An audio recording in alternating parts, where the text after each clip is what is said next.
Ce soir, dans Lumière intérieure, nous avons l'honneur de recevoir un écrivain et scénariste français, membre de l'Académie Goncourt, Didier Decoing.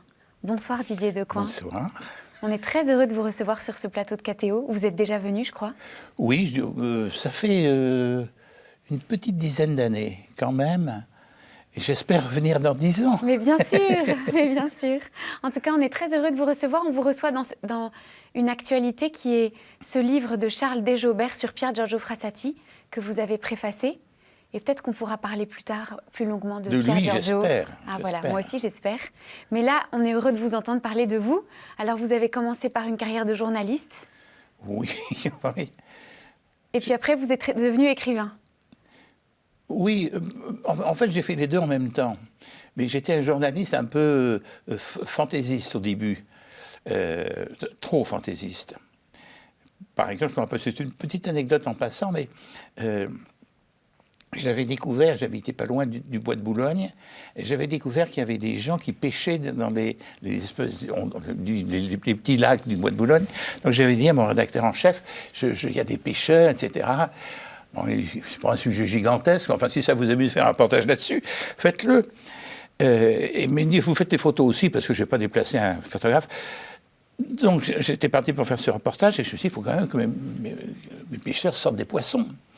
Et comme ils n'en sortaient pas, je suis allé dans une poissonnerie qui n'était pas loin, et j'ai acheté des maquereaux. Alors, quand il les a vus, il m'a dit, ça m'étonnerait beaucoup que ça vienne du bois de Boulogne, ces bestiaux-là.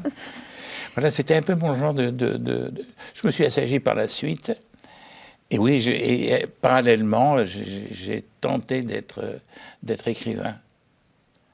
Parce que j'ai toujours été un dévoreur, un gargantua de la lecture. Et à force de lire, on s'est dit, pourquoi pas moi? Je voudrais bien essayer aussi. Alors j'ai commencé tout petit par des toutes petites nouvelles qui faisaient... Le procès à l'amour, c'est votre premier livre? Le procès à l'amour, c'est mon premier livre. Ouais. Vous l'avez écrit à 20 ans? Oui, en fait à 18 plutôt, mais c'est officiellement 20 ans parce que le temps de le fabriquer, etc. Parce que je sortais avec une jeune fille merveilleuse. Mais c'est que les jeunes filles de 18 ans sont beaucoup plus évoluées que les garçons de 18 ans. On est des nigauds à côté. On s'attrape un peu, enfin, j'espère. Et un jour, après deux ans où on se fréquentait, etc., elle m'a dit, moi j'ai besoin de liberté, tu m'étouffes, donc c'est fini. Et comme ça, chirurgicalement parlant, elle est partie, en me disant qu'elle ne voulait plus me voir, plus m'entendre, etc. Une rupture totale. Donc je me dis, qu'est-ce que je fais? J'habitais au 5e étage. Je me suis dit, du 5e étage, puis c'est fini. Où je raconte cette histoire d'amour, pour essayer de la convaincre que un dernier plaidoyer c'est écrit. C'est comme ça que tout a commencé, voilà. Incroyable. Ça a commencé comme ça. Et j'écris tous les soirs. Et ça finit par faire 200 pages à peu près. Est-ce qu'elle l'a lu? Alors, je n'en sais rien. Mais ça a été le grand argument qui m'a fait accepter l'idée de le publier, parce que j'étais très, très, très, très pudique. Et finalement, il a échoué, sans que je le sache, entre les mains d'un éditeur. Sa secrétaire m'a téléphoné, voulez-vous passer voir M. Quérol? C'était Jean Quérol. Je suis allé le voir, il m'a dit, je vous donne, vous signez là en bas. C'était un contrat d'auteur. Je me dis, j'ai rien écrit, monsieur, moi. Ah mais si, ça. Et puis il prend derrière lui mon manuscrit, mes 200 pages. Mais qui avait envoyé? Un collègue merveilleusement, génialement indiscret. Oh là là. Du journal où je travaillais, qui était le Figaro à l'époque. Et il avait trouvé ça, et il avait cru que c'était un roman, lui. Alors que moi, c'était une lettre à la jeune fille en question. Et il avait été touché par cette histoire, donc il l'avait envoyé. Et puis après, je pense qu'il a eu des scrupules, qu'il n'a pas osé me le dire. En fait, quel cadeau il vous a fait? C'est merveilleux, parce que je n'ai pas vécu cette espèce d'angoisse qu'ont tous les écrivains, savoir est-ce que l'éditeur va dire oui? Ouais. Et donc, Jean Quérol, je lui ai dit non, je ne veux pas publier ça, c'est personnel. Il me dit, mais elle l'a lu ou pas? Votre question. Je lui dis, j'en sais rien, puisqu'elle ne veut plus que je lui parle. Il me dit, de toute façon, si vous voulez être sûr qu'elle le lise, signez là en bas à droite. Il sera dans toutes les librairies de France. Donc, elle sera forcément intriguée, elle le lira. Je n'ai jamais su si elle l'avait lu. On est tous très intrigués. Comment est-ce qu'on pourrait savoir? Ça, ça là-haut. Oui. Vous lui demanderez là-haut, ça? Oh, il va y avoir du travail. Hein. Ouais. Ah, c'est incroyable. Mais après ce premier livre, qui avait relativement très bien marché, j'ai cru que j'étais écrivain, donc j'en ai écrit un deuxième tout de suite. Alors lui, ça a été un flop, mais monumental. C'était Laurence, non? Non, c'était La mise au monde. Il y a eu Laurence, effectivement, qui était le redépart. La mise au monde, on est vendu 300. Ah, ça, C'est c'était pas beaucoup, marrant. beaucoup, Ah oui. beaucoup. Ça, c'était la rue d'école qui commençait des écrivains. Oui, et d'apprendre le mot déception, qui est un mot très important. Oui. Dans la vie, on passe son temps à voler ou des illusions, si vous préférez. C'est plus joli, des illusions, que déception. Mais ça dit la même chose, en fait. Et moi, je pensais qu'après le succès relatif, mais quand même existant du premier volume, du premier livre, j'allais casser la baraque, quoi. Quelqu'un avait dit, c'est le successeur de François Sagan. Vous vous rendez compte? Je suis le Sagan masculin, eh bien oui, c'est 300 exemplaires. On l'oublie jamais, ça. Oui. Maintenant, à chaque fois que je publie un livre, je me dis, si j'en vends 301, j'aurais fait mieux que mon flop du début de carrière. Et je vous ai entendu dire d'ailleurs que, au fond, finalement, si une personne vous disait que ce livre l'avait touché, eh bien, ça vous suffirait. Largement. Et ça m'a amusée parce que je vous ai entendu dire ça. Et puis, dans le métro, le jour même, moi, j'ai rencontré une dame et je lui dis, je vais rencontrer Didier Decoing. Et elle m'a dit, il a écrit un ravissant livre sur les jardins que j'aime beaucoup. Oh, et je me suis dit, voilà une personne. Voilà. C'est bon, le livre sur les jardins, c'est bon. Oui, un livre suffit. Voilà.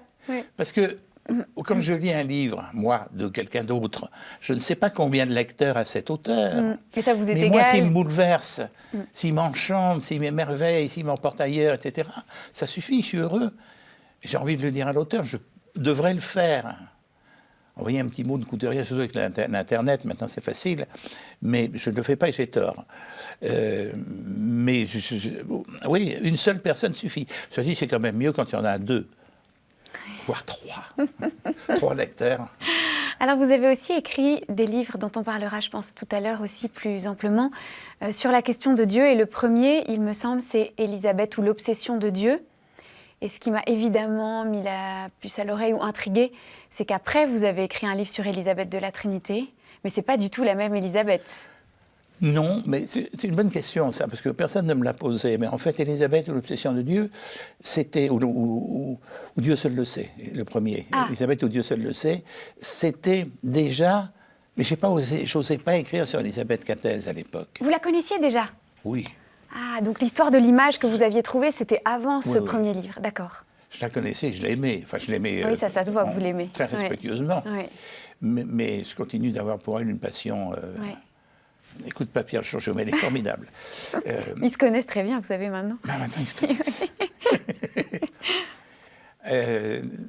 Oui, donc ce premier livre, c'était ce que j'appelle des pétards. Vous savez, les enfants adorent allumer des pétards. Ça fait pas de mal à personne, ça fait pam. Et ce livre était un pétard en espérant que quelqu'un entendrait sa petite déflagration. Et ferait la relation entre mon Élisabeth fictive romanesque et Élisabeth de la Trinité. Donc elles se ressemblent. Vous êtes quand même inspiré d'Élisabeth de la Trinité pour la psychologie de votre Physiquement, elles personnage. se ressemblent encore. Avec les sourcils droits, Oui, oui.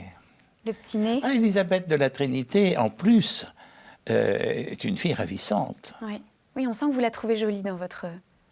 Oui. Vous lui dites très respectueusement, mais vous le lui dites. Mais oui.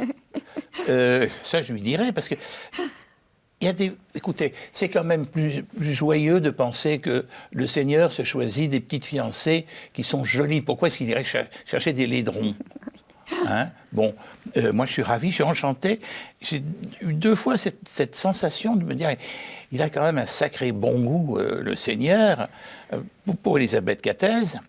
Et puis une autre fois où j'ai été interviewé par une jeune journaliste que je trouvais absolument, totalement ravissante. C'était avant mon mariage. Donc à la fin de l'interview, je lui dis, j'aimerais vous revoir. Elle me dit, ça va être difficile. C'était une Québécoise. Ben, je lui dis pourquoi. Elle me dit parce que, à mon accent, que je suis québécoise, mais je lui dis, mais moi je peux prendre l'avion et aller vous retrouver à Montréal, à Québec, où vous voulez. Elle me dit non, c'est pas ça, je serai très très près de vous, vous savez. Je comprenais rien à ce qu'elle me disait. Elle me dit parce que nous sommes lundi, vendredi je vais à Lisieux et je n'en sortirai plus, j'entre au Carmel. Waouh! Alors là j'ai compris qu'effectivement c'était pas la peine de... Mais il y avait une telle lumière dans cette jeune femme qui continuait de faire son métier de journaliste avec, j'allais dire, sans laisser transpirer ce qu'il apportait. Mais après, j'ai compris. Tout d'un coup, je l'ai regardé. Vous savez, comme au cinéma, quand on enlève un volet, on a l'image nette ou claire tout d'un coup. Tout d'un coup, il m'est apparu, je vais dire transfiguré, non, n'exagérons pas, mais dans sa vérité. C'était une carmélite en puissance. C'est une question de jour. Et elle continuait d'être une jeune femme élégante et charmante, s'intéressant, ou faisant mine de s'intéresser à la littérature, et à la mienne en l'occurrence. Je ne sais pas du tout ce qu'elle est devenue, mais je suis heureux parce que je me suis dit, là, en voilà une elle fait honneur.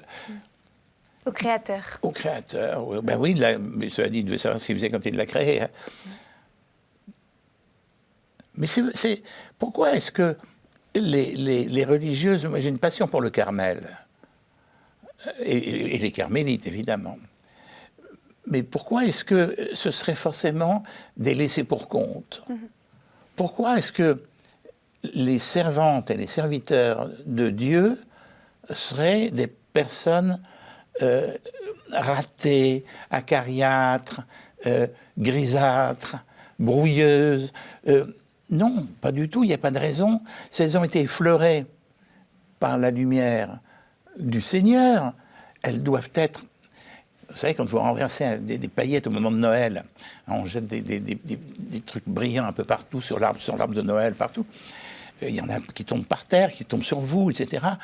Et les gens, au moment de Noël, vous remarquerez peut-être, sont plus scintillants qu'à d'autres moments, parce qu'ils ont des petites paillettes de Noël sur eux. Et bien voilà, je trouve que c'est très joli de penser qu'il y a des paillettes de Dieu sur certaines personnes. Et qu'en quelque sorte, oui, elles sont l'illumination. Ça doit être intolérable dans le sens réel du mot, insupportable, intenable de regarder Dieu. Même avec d'autres yeux que nos yeux humains, même avec les yeux de la foi, etc. Parce que c'est immense. Il est immense. Et je me dis que le jour où je serai en face, je mourrai, quoi. Mais qui est-ce qui a dit ça? C'est Paul ou Pierre, l'un des deux saints, ou qui disent quoi? Qu'on ne supporte pas la vie. On ne peut pas supporter. On ne peut pas voir Dieu sans mourir, Saint Paul. Saint Paul, ouais. Hein. Je crois que c'est très vrai. Il faut que nous ayons une autre nature. Parce que là, vivant, s'il apparaissait là maintenant, vous, je ne sais pas, mais moi, en tout cas, je meurs. Enfin, il y a une implosion qui se passe. Mais de temps en temps, cette lumière de Dieu effleure des êtres. Pierre Giorgio, Élisabeth de la Trinité, et tant d'autres, hein, parce que c'est merveilleux. Le monde de Dieu est jalonné de saints. C'est toutes des petites lumières, il y en a partout. C'est comme les lampions des arbres de Noël. On est éblouis par toutes ces petites lumières qui scintillent. Il y a une bleue, une jaune, une verte, une rouge. Et oui, tout ça est assez beau dans le fond. On a bien de la chance. Et attendez, on a de la chance, et c'est rien à côté de celle qui nous attend. Parce que moi, je me dis que, dans le fond, l'avantage de vieillir, c'est qu'on se rapproche de l'échéance. Et l'échéance, certaines personnes la voient avec terreur. Moi, je la vois avec... C'est même pas de l'espérance, c'est au-delà. Je me dis, tout ce qu'on est en train de vivre là maintenant, il y a des moments prodigieux dans la vie, même à mon âge, il y a encore plein de moments de jubilation, de vraies grandes joies. Mais c'est rien à côté de ce qui nous attend de l'autre côté. C'est rien du tout. C'est de la roupie de Sansonnet. Donc vous avez hâte. J'ai hâte. Oui, non, parce que si j'avais hâte, ça voudrait dire que je méprise les joies de maintenant. Non. Mais disons que j'ai certitude de... Vous êtes déjà ébahi. Ah oui, je suis déjà ébloui. Ah oui, ou ébahi, vous avez raison, c'est plus juste. Oui, oui. Je suis très sensible à une phrase qu'avait prononcée Anne-Christ. Il y a beaucoup de maisons dans la demeure, de demeures dans la maison de mon père. Je me dis donc, chacun d'entre nous, chacun ou chacune d'entre nous, aura son logis, fait pour lui. Alors, ayant Dieu comme architecte, décorateur, etc., c'est qu'on peut se réjouir d'avance, donc ça va être absolument magnifique. On a déjà... Ouais. Moi, ça me donne hâte. Ben oui, ça me donne hâte. C'est comme quand on attend les grandes vacances. Oui. Quand on imagine la plage au soleil, le léger bruit du ressac, le bleu de la mer, etc., le cri des mouettes, on dit que ça va être chouette. Quand on pense à ça dans le métro à 6h du soir. Et ben c'est pareil là. Bon, ce sera beaucoup plus beau que la plage au soleil. Alors, on va passer à la deuxième partie de cette émission, avec ces 4 mots que vous entendrez ici, dans votre oreille, vous m'entendrez. Et puis, à partir de ces 4 mots, vous direz ce qu'ils vous inspirent. Et puis après, je reviens. J'espère qu'ils ne sont pas trop compliqués. Non. Si vous les avez tout choisis. est simple, c'est moi qui les ai choisis. D'accord. En vous lisant et en vous écoutant, donc j'espère que vous y trouverez chez vous. Ok. À tout de suite. À tout de suite.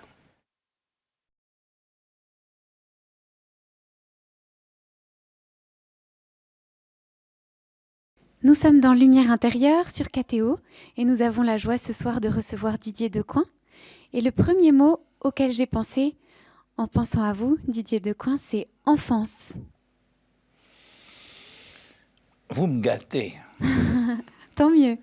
C'est le mot de tous les commencements d'abord, et c'est peut-être le mot qui est le plus, pour moi, celui qui me caractérise le mieux, c'est celui-là.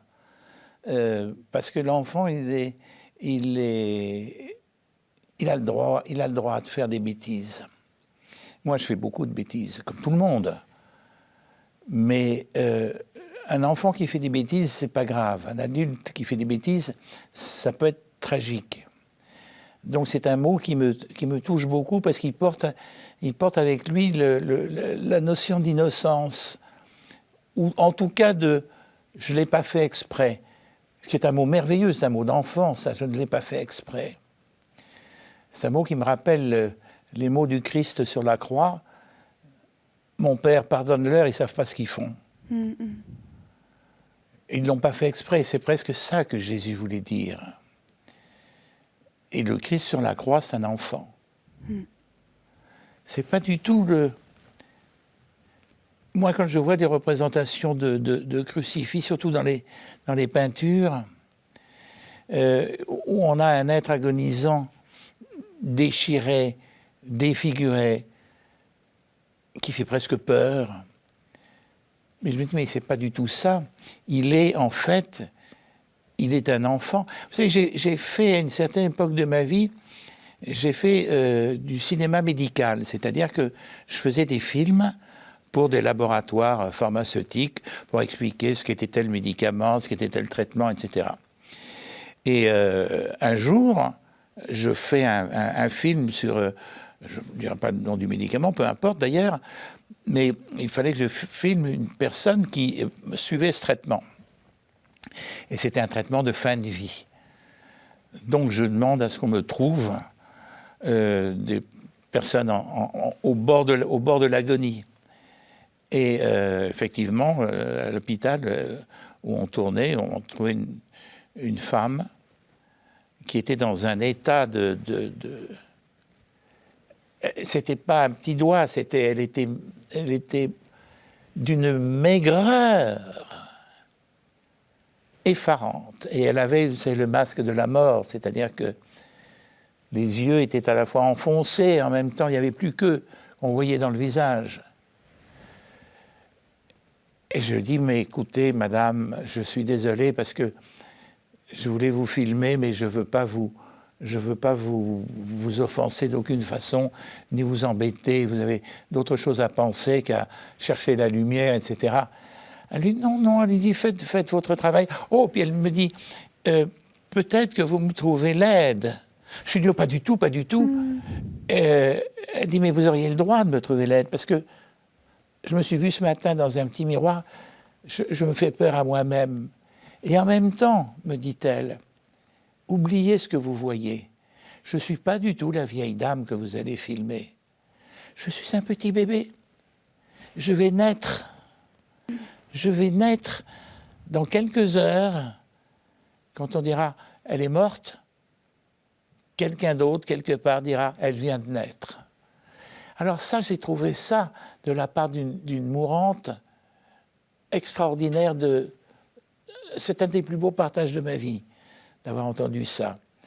Et je pense que quand je vois des personnes, ça m'arrive très rarement, mais très, très malades, je pense ça, ce sont des enfants. Ils vont vers la naissance. Moi, je suis dans le monde de la mort, je suis dans le monde des adultes. Eux, ils vont vers la naissance. Et l'enfant, non seulement il est porteur d'une innocence innée, si je puis dire, mais en même temps, il est porteur d'une joie permanente. Si la joie existe quelque part, elle existe chez les chats, les chiens et les enfants, et d'autres animaux qui savent jouer, les dauphins, si vous voulez, ou les éléphants. Mais c'est ça qui est merveilleux chez l'enfant, c'est la capacité à passer des larmes à un éclat de rire déferlant qui vous coule sur place. Ça rit bien, ça sait bien rire, un enfant. Nous, adultes, grandes personnes, comme on dit, on a une façon de rire qui est toujours un peu coincée. D'abord, on rit à tout propos. L'enfant ne rit pas à tout propos. L'enfant rit quand il y a lieu de rire. Et je me dis d'ailleurs que j'aurais aimé assister au premier rire de Jésus. Comment riait-il ? On sait comment il parlait, puisqu'il a laissé ses paroles à ses disciples, mais c'est rire. Parce qu'il a ri de Christ. Ce n'est pas un personnage enfermé dans une sorte de... On peut être, comme il a été, il pouvait être le Fils de Dieu et le Fils de l'homme, et en même temps être un être pétri forcément de joie, puisque lui savait tout. Il savait vers quoi allait la vie, pourquoi elle avait été, entre guillemets, inventée, créée, la vie. Pourquoi Dieu avait tellement besoin d'une humanité à aimer. C'est comme quand on se prend un petit chaton tout mouillé sur la route, on le récupère, on vient à la maison, il fait chaud, je vais m'occuper de toi. Je me dis toujours que Dieu a fait ça avec les hommes. Parce qu'on est vraiment des petits chatons mouillés. Et il nous prend, il nous dit, viens à la maison. Il fait chaud. C'est vrai qu'il fait chaud chez lui. Il fait chaud, il fait lumière, il fait couleur, et il fait rire. Alors le rire de l'enfant, c'est cette chose inépuisable qui moi, me ravit. Alors, votre père, je crois, dont vous avez parlé dans ce livre qui lui est dédié, Henri Decoing, votre père, vous dites qu'il vous a fait une enfance très heureuse. J'ai presque honte au jour d'aujourd'hui quand je vois la profusion de livres qui racontent des enfances désastreuses. Oh, ce n'est pas des enfances martyrs, quelques-unes peut-être, mais j'ai l'impression de marcher au milieu d'un monde de victimes. Tout le monde est victime. Alors moi, je suis désolé, mais j'ai eu une enfance magnifique. Oui, vous avez été réjoui avec une enfance en images et un père cinéaste. Oui, alors c'était un monde qui n'existait pas, le monde de papa. C'est parce qu'il inventait des films et il les vivait avant même d'être sur le plateau avec sa caméra, etc. Il les préparait. Et il nous emmenait, ma sœur et moi, on participait à la naissance du film. C'était un film sur Louis XIV, il avait fait un film sur l'affaire des poisons. Alors on est allé, je ne sais pas combien de fois à Versailles, et il nous racontait, lui, l'affaire des poisons, et c'était formidable parce que c'était un raconteur d'histoire extraordinaire. Alors ça nous permet peut-être, comme hélas le temps passe trop vite, de passer au second mot, qui est aussi une histoire. Et ce second mot, c'est Bible. Bible. La Bible. Peut-être que la question qu'on a envie de vous poser, parce qu'on a trop peu de temps avec vous et on a tellement de questions à vous poser, quand est-ce que ce petit garçon qui vivait dans ce monde d'images avec Henri Decoing et ce monde de comédiens aussi, quand ce petit garçon tombe-t-il amoureux de la Bible ? Je suis tombé amoureux très vite de la Bible parce que j'ai toujours adoré lire et je voulais des gros livres. Et la Bible, par définition, c'est assez volumineux. Et donc, le jour où j'ai découvert ce livre-là, j'ai ouvert, et je me suis aperçu que c'était une série d'histoires, d'historiettes, d'anecdotes, qui étaient tout à fait ce qui peut convenir à un petit garçon. Je devais avoir, quand j'ai découvert la Bible, je devais avoir 10 ans, 11 ans. Avant, j'en connaissais des bribes parce que le catéchisme, etc. Mais là, c'était vraiment le livre entier. Et ce livre entier est formidable. Il est fait de... C'est une tapisserie de Bayeux, si j'ose dire, parce que c'est une mise en succession de tellement d'histoires. Il y a tellement de rois et de reines, il y a tellement de guerres et de paix, il y a tellement de miracles, il y a tellement de mystères, il y a des choses fabuleuses. Jonas avalé par un poisson, c'est extraordinaire. Rejeté par le poisson, parce qu'il ne voulait pas aller à Ninive, alors le poisson le crache sur la rivière de Ninive. Il y a des histoires inouïes dans la Bible. Inouïes. Aucun écrivain n'est capable d'inventer ce qui est dans la Bible. Alors, la Bible, c'est l'Ancien et le Nouveau Testament. Mais quand je pense à la Bible, c'est vrai que j'ai tendance à penser à la réunion des deux, mais beaucoup à l'Ancien Testament. Que nous, catholiques, nous lisons peut-être moins parce qu'on réserve ça à nos amis des églises réformées, etc. C'est vrai que c'est plus anglo-saxon, plus protestant que catholique, la Bible. Après votre père, il y a une histoire très touchante que vous racontez. Juste au moment de sa mort, il vous a demandé de vous faire que vous lui fassiez connaître l'Évangile, n'est-ce pas ? Oui, mon père ne croyait en rien, sauf en la vie, en sa femme, en ses enfants et au bonheur sur terre, mais ça s'arrêtait avec le couperet de la mort. Et vous voyez que moi, je m'intéressais à ce qu'il y avait au-delà du couperet en question. Il dit, comment tu peux croire, etc. Je dis, papa, c'est trop compliqué de t'expliquer ça, je ne suis pas doué pour ça. Mais il me dit, mais il doit y avoir des livres. Je dis, ben écoute, il y en a un en tout cas, c'est les évangiles. Si tu lis ça, tu vas comprendre pourquoi, j'espère que tu vas comprendre, pourquoi moi je suis attiré par ce qui est raconté là-dedans et par celui qui a vécu ça. Et donc je lui ai donné les 4 évangiles. Et il les a lus avec fascination. Est-ce que ça a changé quelque chose pour lui ? Je crois que oui. Ça lui a donné aucune certitude, c'est sûr, mais l'espérance probablement. Il était incroyant, je vous l'ai dit, mais je pense qu'il est mort espérant. Je ne sais pas qu'il est devenu croyant, mais il est devenu espérant. Parce que ce livre l'avait interpellé. C'est la grande force de... Le Christ est un interpellateur, c'est quelqu'un qui passe son temps, quand vous lisez ses pérégrinations en Terre Sainte, qui passe son temps à interpeller les gens. Zachée, tu sais, aujourd'hui, quelqu'un va descendre dîner chez toi, donne-moi à boire, dit-il à la Samaritaine. C'est quelqu'un qui s'intéresse, évidemment, aux autres, mais il les appelle. Il a appelé ses 12 disciples. Et je crois que papa est quelqu'un qui a été, à l'arrivée, a été appelé. Et vous aussi, vous avez été appelé. Vous parlez quelquefois d'une expérience qui vous est arrivée un 8 septembre. Diriez-vous que c'était comme un appel de Jésus? Je crois que c'était une réponse.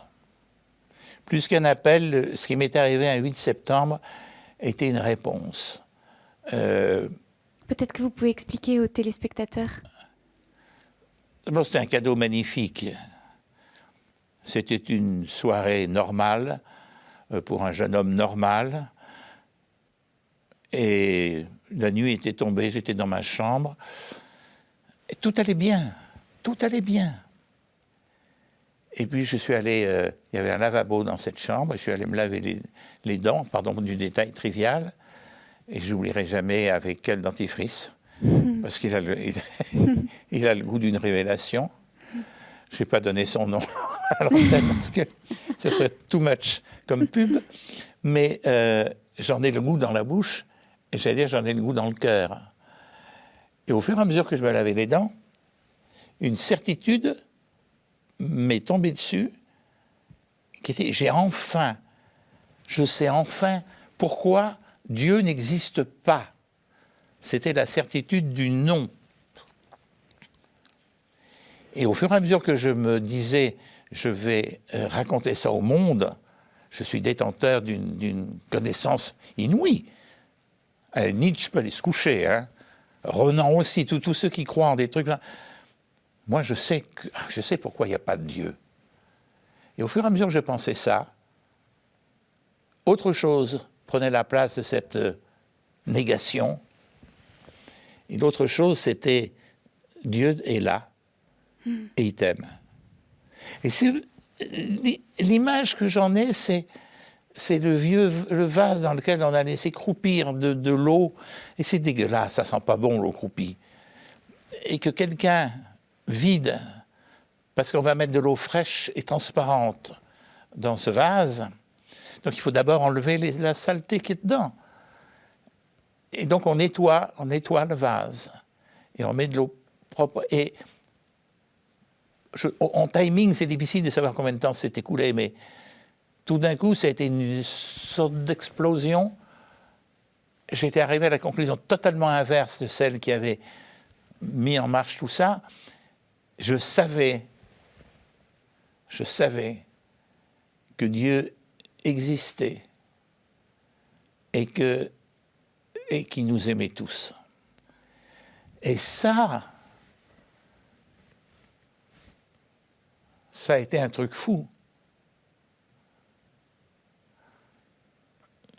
Et le jour se levait, et j'ai regardé par la fenêtre, donc ça avait duré longtemps. Et j'ai regardé par la fenêtre et il faisait plutôt beau. Et je me suis dit, tiens, il fait Dieu.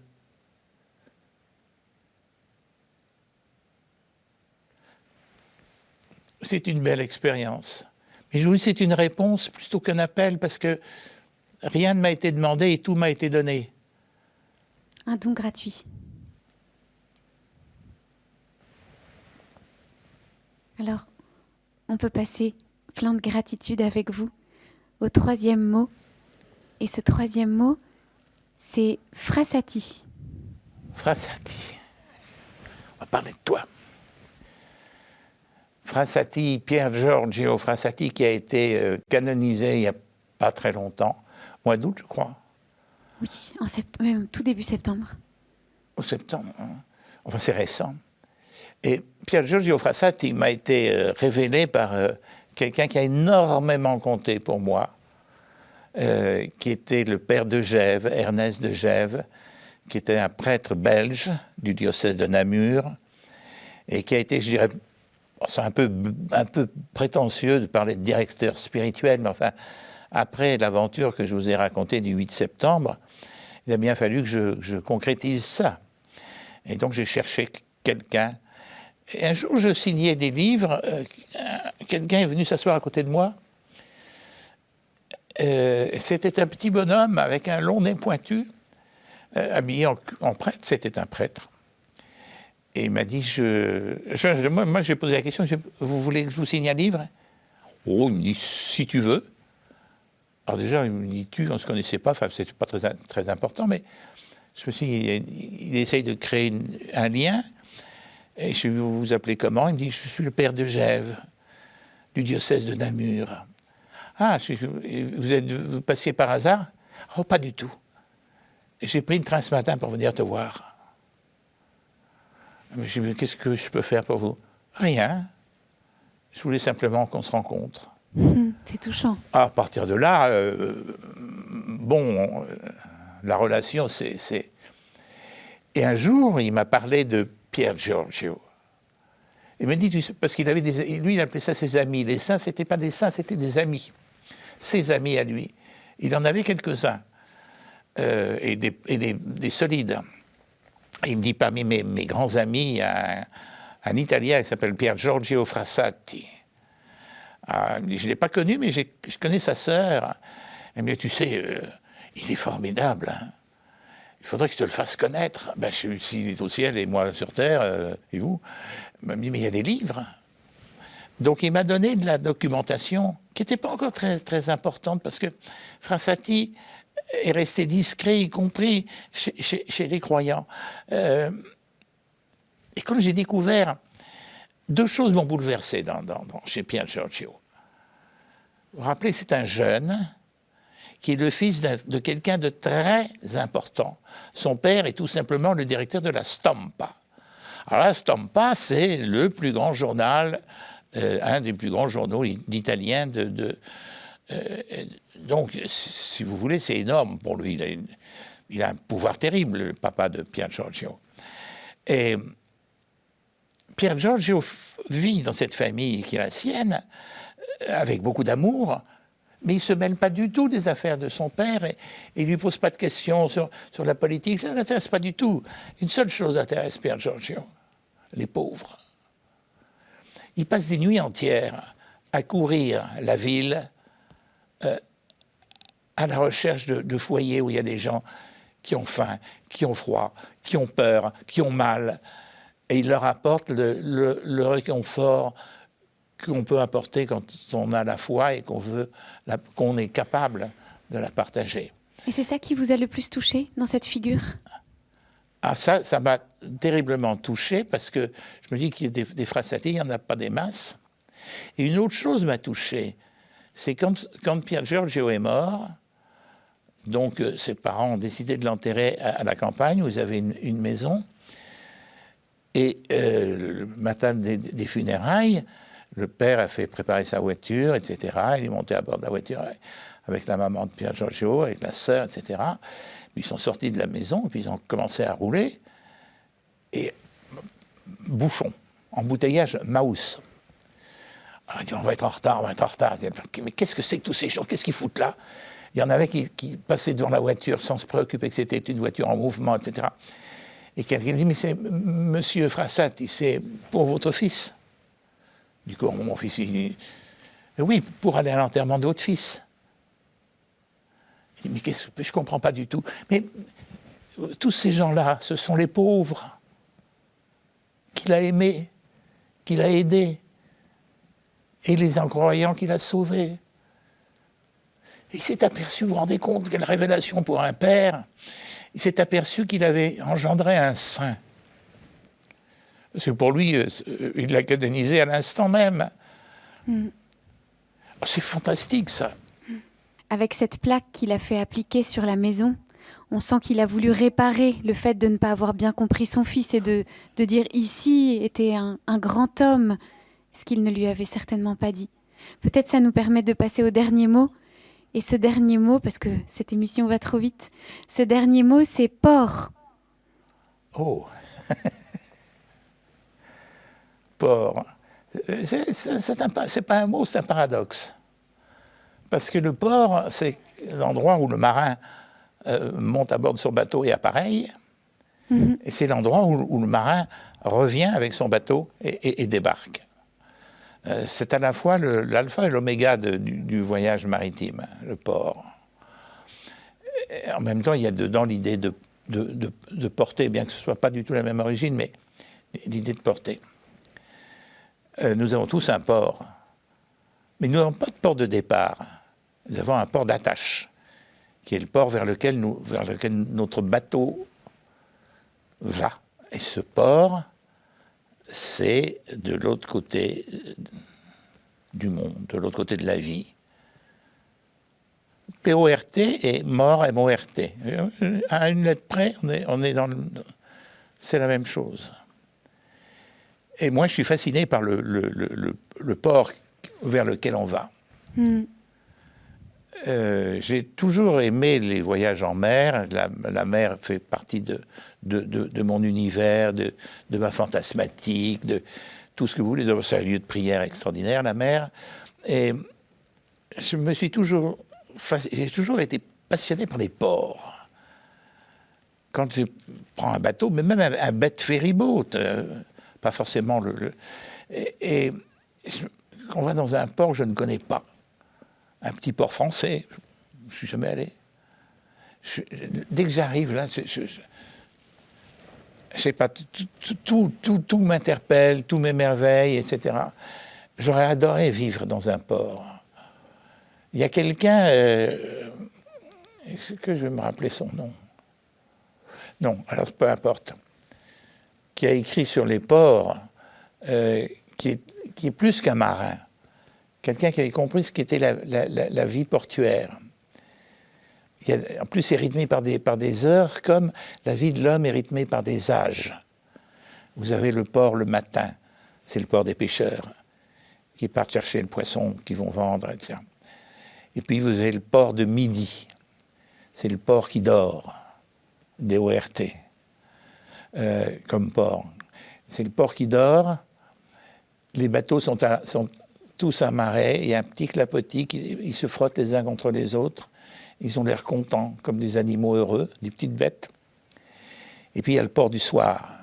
Et le port du soir, c'est le port des grands départs. Et c'est le port des grandes arrivées.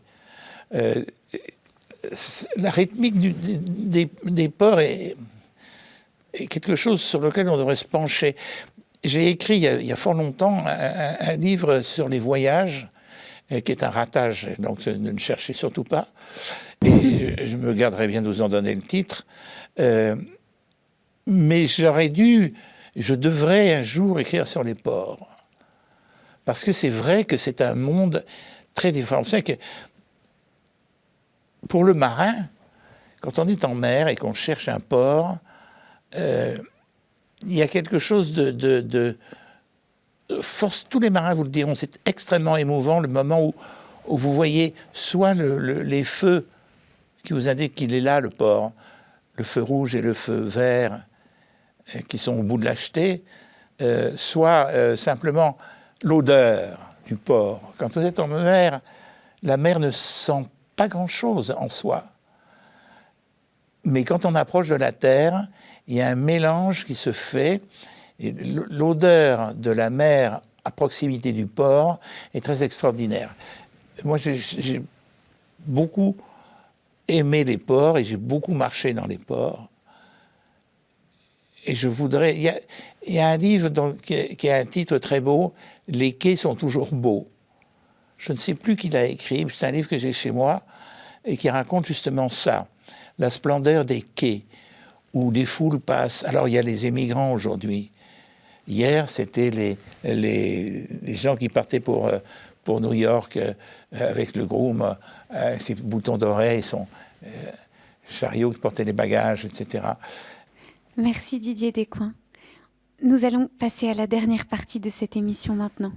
Et je vais vous retrouver tout de suite. Ah, chic. À tout de suite.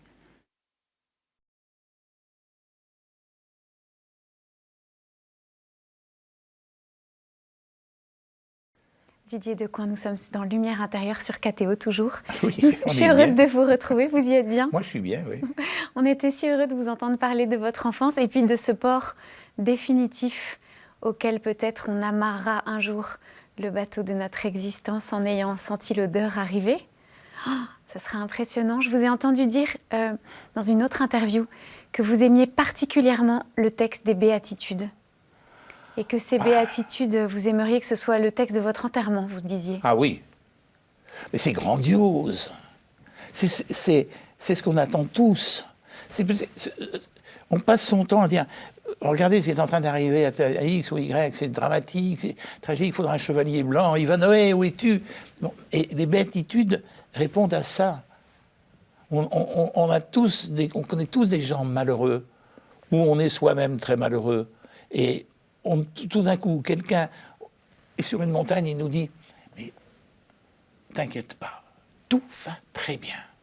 Heureux, sois heureux. » Car, voilà, c'est prodigieux. Rien que ça vous ferait croire en Dieu. Aucun homme n'est capable d'inventer ça. Aucun. D'abord, je l'ai trouvé dans aucune, je dirais même pas religion, aucune philosophie. Il n'y a que le Christ qui a eu ces paroles qui sont au-delà de la consolation, qui sont l'espérance transformée en mots. Pourquoi chercher ailleurs? On a la réponse, là. Ce que vous trouvez tellement original, c'est qu'il est dit « Tu es déjà heureux maintenant ». Oui, bah évidemment. Parce que dire « Tu seras consolé », déjà, c'est une promesse inouïe, mais ce que vous trouvez l'originalité que vous n'avez jamais entendu dire ailleurs, c'est « Déjà maintenant, tu es heureux ». Oui, il y a des fulgurances de joie qui échappent au... Ça m'est arrivé 2-3 fois avec l'Eucharistie. Moi, je suis quelqu'un qui aime beaucoup, beaucoup, c'est un petit mot pauvre, l'Eucharistie, je trouve ça formidable. Penser que c'est vraiment le corps et le sang du Christ, c'est pas facile de s'en convaincre. Et soi-même, on ne peut pas s'en convaincre. Il n'y a que lui qui peut nous en convaincre. Et il m'est arrivé 2-3 fois au moment de l'Eucharistie, d'éprouver une sensation de jubilation intense. Vous savez, ça me rappelle la petite Élisabeth de la Trinité dont on parlait tout à l'heure, à Dijon, quand elle était jeune fille. Quand elle allait communier, et qu'ensuite elle revenait reprendre sa place, les gens, paraît-il, ils en ont donné témoignage, la regardaient et la trouvaient transfigurée. Et ça, je me dis, c'est fantastique. Et ça, qu'est-ce qui a fait ça? C'est ce petit morceau de pain, qui n'est même pas du pain d'ailleurs, en plus, ça a très bon goût. Ça a un goût étrange, l'hostie. Enfin, voilà. Et pourtant, ça ne l'a pas empêché, d'ailleurs, vous le décrivez très bien dans votre livre, de passer par des grandes obscurités et même une agonie. Vous décrivez une agonie pas simplement physique, mais de l'âme, où elle est tellement angoissée d'ailleurs avant ses vœux perpétuels qu'il faut faire venir un prêtre pour la rassurer. Elle était prête à ne pas les prononcer, ces vœux perpétuels. Donc il y a quand même une obscurité d'essayer de suivre ce Christ des béatitudes. Mais la petite Thérèse de l'Enfant Jésus aussi l'a connue. Je dis la petite Thérèse, la grande Thérèse de l'Enfant Jésus. Quand elle dit, tout d'un coup, tout ce que je voulais, tout ce que je croyais, j'ai compris que c'était faux. Rien. Bon, le port a disparu pour Thérèse. Le port a disparu, oui. Ah oui. Alors là, vous vous trouvez au milieu de l'océan, ballotté par les vagues. Et le port n'existe pas. Non. Les instruments sont tombés en panne. C'est terrible. Donc la foi n'est pas non plus une promenade tranquille. Oh non, oh que non, oh que non. Mais c'est pas non plus un danger permanent. Il y a des ports où on peut faire halte, des escales. Hein. Non, c'est pas une promenade tranquille parce que forcément, on est déjà semé, si je peux dire. On a une semence en nous, qui est cette semence d'éternité et de bonheur éternel. Parce que quand les gens me disent, ce qui est bien, toi, tu es tranquille parce que tu crois que le Christ, Dieu, il t'a promis l'éternité. Je dis non, il m'a promis l'éternité, il m'a promis le bonheur éternel. C'est pas du tout pareil. Et même mieux que ça, la joie éternelle. Parce que le bonheur, c'est un état... mais la joie, c'est ça danse, ça voilà. Et la joie éternelle, je me demande même si c'est supportable, tellement c'est fabuleux. Donc c'est ça le port qui miroite devant vous, c'est ce bonheur éternel. Oui, au-delà de l'horizon, hein, je ne le vois pas encore. Oui. Mais je sais qu'il est là-bas. Comme quand je prenais mon bateau et que je naviguais vers un port que je ne voyais pas parce qu'il était trop loin, qu'il y avait de la brume, etc. Mais je savais qu'il était là. La mort n'existe pas, le bonheur est éternel. Oui, la mort, oh non, la mort, c'est une couillonnade. On peut souffrir terriblement de perdre quelqu'un, bien sûr, mais j'y crois pas à la mort. Désolé, Satan. Alors J'y que crois vous croyez au bonheur Je éternel. ne crois pas au diable. Enfin, je ne crois pas au diable, si. Je crois au diable, mais je crois pas en sa la mort, victoire. non, non, Ouais. non. Non, ça c'est pour faire peur. Et ça peut faire peur, et ça fait peur. Mais non. Merci Didier Decoing. Et là, s'il faut déjà se séparer, c'était beaucoup trop rapide. Déjà Oui. Je rappelle votre actualité. Pier Giorgio Frassati, ce livre de Charles Desjaubert. Vous pouvez retrouver cette émission sur ktotv.com. Merci beaucoup de nous avoir fait la joie et l'honneur de venir partager ce moment avec nous. Didier Decoing. C'était pour moi un délice. Merci beaucoup. À bientôt. À bientôt.